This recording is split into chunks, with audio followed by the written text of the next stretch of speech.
One of my favorite authors is Edgar Allan Poe, and the first story of his that I ever read was The Telltale Heart. True, nervous, very, very dreadfully nervous I had been and am. But why will you say that I am mad? The disease had sharpened my senses, not destroyed, not dulled them. Above all was the sense of hearing acute. I heard all things in the heaven and in the earth. I heard many things in hell. How then? Am I mad? Hearken and observe how healthily, how calmly I can tell you the whole story.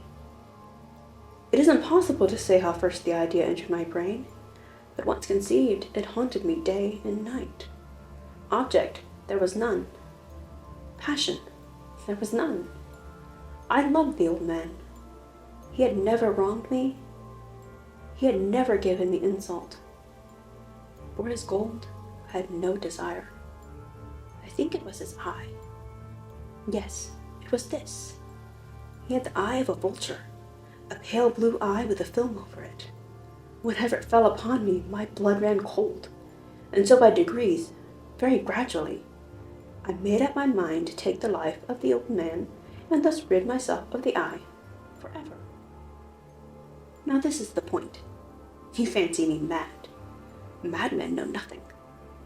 You should have seen me. You should have seen how wisely I proceeded, and with what caution, what foresight, with what dissimulation I went to work. I was never kinder to the old man than during the whole week before I killed him. And every night, about midnight, I turned the latch of his door and opened it. Oh, so gently. And then, when I had made an opening sufficient for my head, I put in a dark lantern, all closed so that no light shone out. And then I thrust in my head. Oh, you would have laughed to see how cunningly I thrust it in. I moved it slowly, very, very slowly, so that I might not disturb the old man's sleep. It took me an hour to place my whole head within the opening so far that I could see him as he lay upon his bed. Ha! Would a madman have been so wise as this? And then, when my head was well in the room, I undid the lantern cautiously. Oh, so cautiously. Cautiously, for the hinges creaked. I undid it just so much that a single thin ray of light fell upon the vulture eye. And this I did for 7 long nights, every night, just at midnight. And I found the eye always closed. And so it was impossible to do the work. It was not the old man who vexed me, but his evil eye. And every morning, when day broke, I went boldly into the chamber and spoke courageously to him, calling him by name in a hearty tone and inquiring how he had passed the night. So you see, he had been very profound, old man indeed, to suspect that every night, just at 12, I looked upon him while he slept. On the 8th night, I was more than usually cautious in opening the door. My watch's minute hand moves more quickly than mine did. Never before that night had I felt the extent of my own powers, my sagacity. I could scarcely contain my feelings of triumph. To think that there I was, opening the door, little by little, and he not even to dream my secret deeds or thoughts. I fairly chuckled at the idea, and perhaps he heard me, for he moved on the bed suddenly, as if startled. Now you may think I drew back, but no. His room was as black as pitch, with a thick darkness, but the shutters were closed fast, and for fear of robbers. So I knew he could not see the opening of the door, and I kept pushing it on steadily, steadily. I had my head in, was about to open the lantern, when my thumb slipped upon the tin fastening, and the old man sprang up in bed, crying, "Who's there?" I kept quite still, and said nothing. For a whole hour I did not move a muscle, and in the meantime I did not hear him lie down. He was still sitting up in bed, listening, just as I had done night after night, hearkening to the death watches in the wall. Presently, I heard a slight groan, and I knew it was the groan of mortal terror. It was not a groan of pain or grief. Oh no. It was the low, stifled sound that arises from the bottom of the soul when overcharged with awe. I knew the sound well. Many a night, just at midnight, when all the world slept, it has welled up from my own bosom, deepening with its dreadful echo the terrors that distracted me. I say I knew it well. I knew what the old man felt and pitied him, although I chuckled at heart. I knew that he had been lying awake ever since the first slight noise when he had turned in the bed. His fears had been ever since growing upon him. He had been trying to fancy them causeless, but could not. He had been saying to himself, "It's nothing but the wind in the chimney. It's only a mouse crossing the floor. Or it's merely a cricket, which has made a single chirp." Yes, he had been trying to comfort himself with these suppositions, but he had found them all in vain. All in vain, because death, in approaching him, had stalked with his black shadow before him and enveloped the victim. It was the mournful influence of the unperceived shadow that caused him to feel, although he neither saw nor heard, to feel the presence of my head within the room. And when I waited a long time, very patiently, without hearing him lie down, I resolved to open a very, very little crevice in the lantern. So I opened it. You cannot imagine how stealthily until a single dim ray, like the thread of the spider, shot from out of the crevice and fell full upon the vulture eye. It was open, wide open, and I grew furious as I gazed upon it. I saw it with perfect distinction, all dull blue, with a hideous veil over it that chilled the very marrow in my bones. But I could see nothing else of the old man's face, or a person, for I had directed the ray, as if by instinct, precisely upon the damp spot.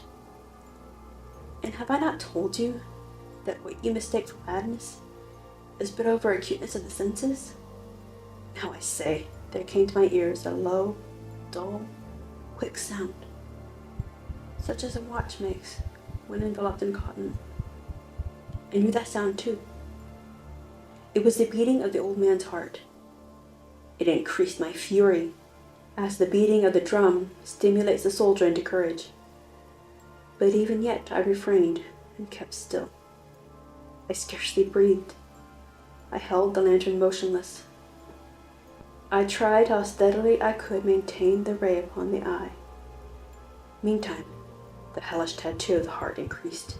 It grew quicker and quicker, and louder every instant. The old man's terror must have been extreme. It grew louder, I say, louder every moment. Do you mark me well? I have told you that I am nervous though I am. And now, at the dead hour of night, amidst the dreadful silence of that old house, so strange a noise as this excited me to uncontrollable terror. Yet for some minutes longer I refrained, and stood still. But the beating grew louder. I thought the heart must burst, and now a new anxiety seized me. The sound would be heard by a neighbor. The old man's hour had come. With a yell, I threw open the lantern and leaped into the room. He shrieked once, only once. In an instant, I dragged him to the floor and pulled the heavy bed over him. I then smiled gaily to find the deed so far done. But for many minutes, the heart beat on with a muffled sound. This, however, did not vex me. It would not be heard through a wall. At length, it ceased. The old man was dead. I removed the bed and examined the corpse. Yes, he was dead. Stone dead. I placed my hand upon the heart and held it there many minutes. There was no pulsation. He was stone dead. His eye would trouble me no more.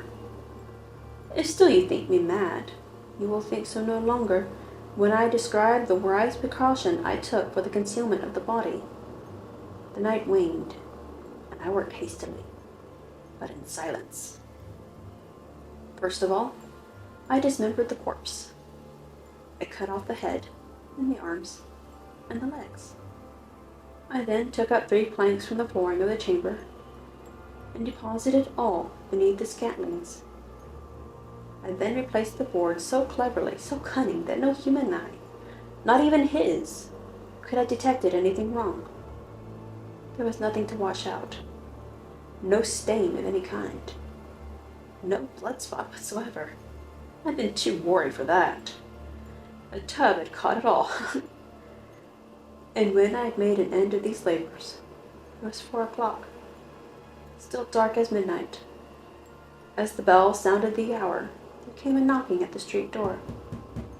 I went down to open it with a light heart. What had I now to fear? There entered 3 men who introduced themselves with perfect suavity as officers of the police. A shriek had been heard by the neighbor during the night. Suspicion of foul play had been aroused. Information had been lodged at the police office, and they, the officers, had been deputed to search the premises. I smiled. What had I to fear? I bade the gentleman welcome. The shriek, I said, was my own in dreams. The old man I mentioned was absent in the country. I took my visitors all over the house. I bade them search well. I led them at length to his chamber. I showed them his treasures, secure, undisturbed. In the enthusiasm of my confidence, I brought chairs into the room, and desired them here to rest from their fatigues, while I myself, in the wild audacity of my perfect triumph, placed my own seat upon the very spot beneath which reposed the corpse of the victim. The officers were satisfied. My manner had convinced them. I was singularly at ease. They sat. While I answered cheerily, they chatted of familiar things. But ere long, I felt myself getting pale, and wished them gone.